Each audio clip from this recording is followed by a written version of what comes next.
Hi, my name is Matt Carroll with World Class Coaching, and today with the help of Academy Sports Coach, I want to talk to you about some session I have here that I got a lot of great ideas from this book that we have available at World Class Coaching called 50 Coaching Drills from 50 Fine Soccer Coaching Drills.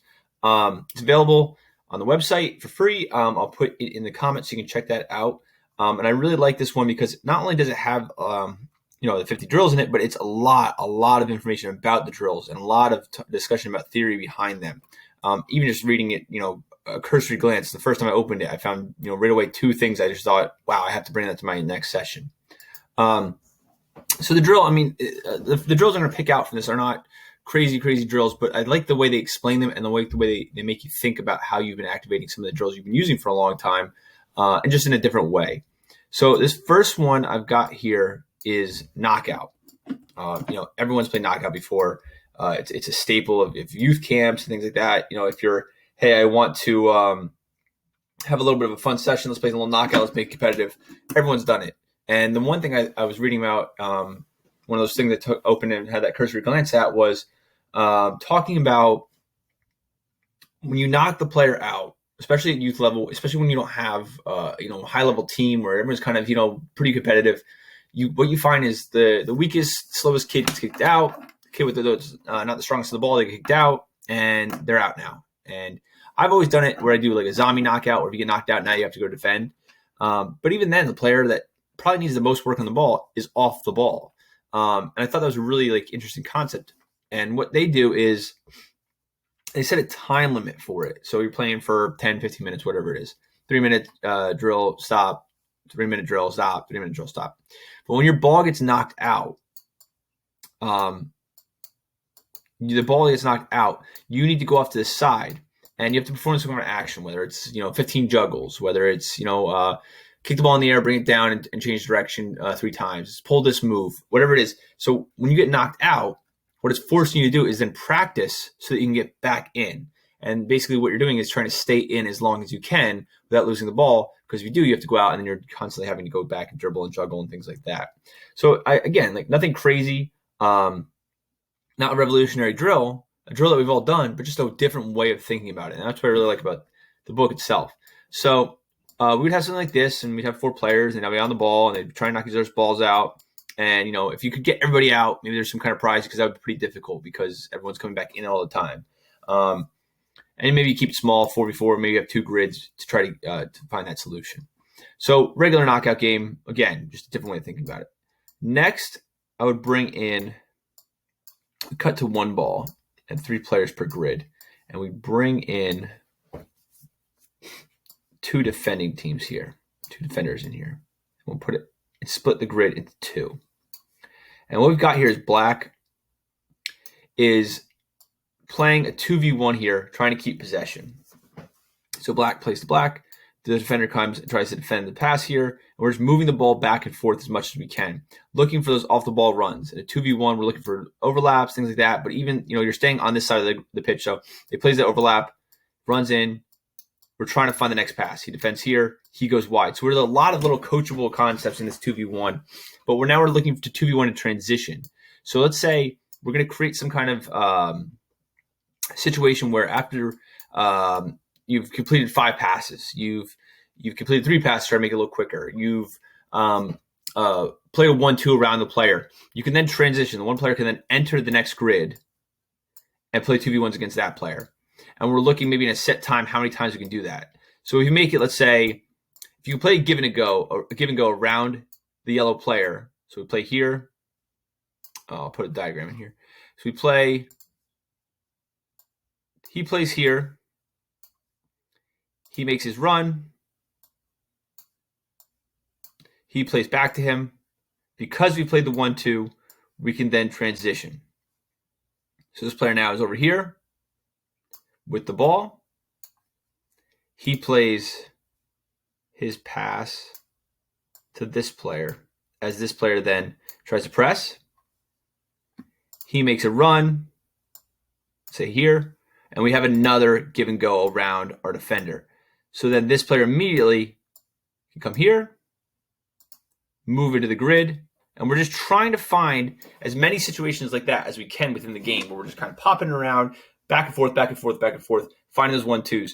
And then maybe we give them like a 3-minute timer, and you're trying to see how many times you can transition the grid. So every time you're able to unlock that where you can transition the grid, you get a point. So then what the defenders need to do to try to slow that up, and we'll teach a pressing concept here. So again, the moments of transition. Play the 1-2. We got the ball. We transition forward. We lose the ball. The yellow player maintains possession of the ball. The 2 black players in the grid then immediately need to press. All right, so they'll press. So we're learning both offensive and defensive transitions. We lost the ball. We press, try to get the ball back quickly because that timer's running. You only have 3 minutes to score as many points as you can. So players are under a crunch. So it's not just, hey, let them dribble around, you will get it eventually. The clock is ticking. If they don't get the ball back, they can't play those 1-2s, they can't transition grids, and they can't get points, and they can't win the game. So a really great session for moving into those transition moments. So we're getting the 1v1, the technical in the first drill, and then here we're working on that transition moment. Another great drill I got out of this was we put all the black players in a corner, and the yellow players can stand in the middle here. And we'll bring all the yellow players. And all the yellow players will have a ball. So you can do it in this order. You can flip the drills. It might be actually a good idea to flip the drills in a way that this goes before that previous drill, and before your game. But really, you can kind of do it every way, any way you want, as long as you are making that clear transition to your players to have they understand. But here I'd have the yellow players are going to pass to a player in black, and the player in black is going to pass to them. And then we're going to go find a new partner to pass to. So it would be pass from yellow player to the black player in the corner, a pass back from the black player to the yellow player. They would then move and transition over to here and do the same thing again. So the idea is pass, receive, and pass and move. Now, what we're really focusing on here is, yes, the technical aspect of it. Can you play a good pass? Can you play a weighted pass? The ball shouldn't be dying halfway through. You shouldn't be trying to play a ball from 40 yards out and playing over his head. We're looking for strong 1-2 passes back and forth, like we would in a game for a back and through ball. So we play back, and then he plays the ball through to the next player. But here we have them transitioning to a different area. So what we're looking for is the communication aspect of it as well. Receiving the half turn, technical passing, putting the weight, all that stuff. But we're talking about for the player in black to call for the ball. Okay, the call for the ball. Sees the yellow player is closest to him, call for the ball, calling them by name. So John, feet, right foot, right foot, right foot, right foot, saying things like that. And then as soon as the player releases the ball, they know that they're getting back. So we want to call back. So the player is getting that ball back to them from that pass. So again, working on just like technical and receiving, but also the verbalization and seeing how we can transition to this game. So if you're receiving this pass, this player really wants to make sure when they turn into space after receiving it back, that there's not already a player there working with the player in black over here already. So you're scanning the field, you're looking for a lot of awareness.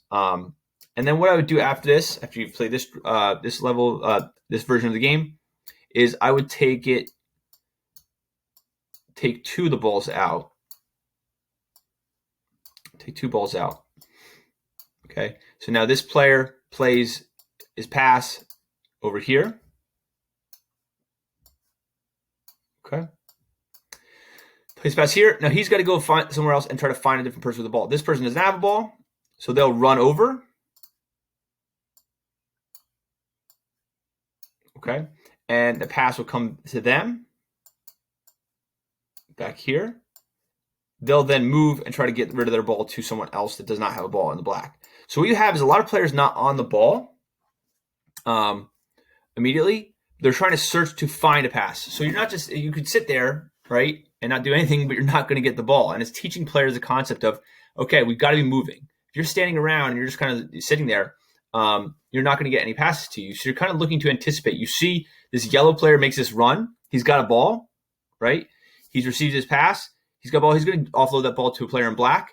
This player that's not on the ball should then be focused on, hey, he's moving here, reading the visual cue. He's moving over here. This guy's going to need to pass to somebody.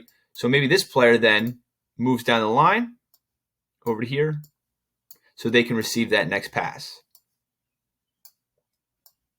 So again, not so much on the ball, but the off the ball movement of anticipating where the next pass is going to be, reading what's going on, reading this player over here, so that we know the ball is going to come over here.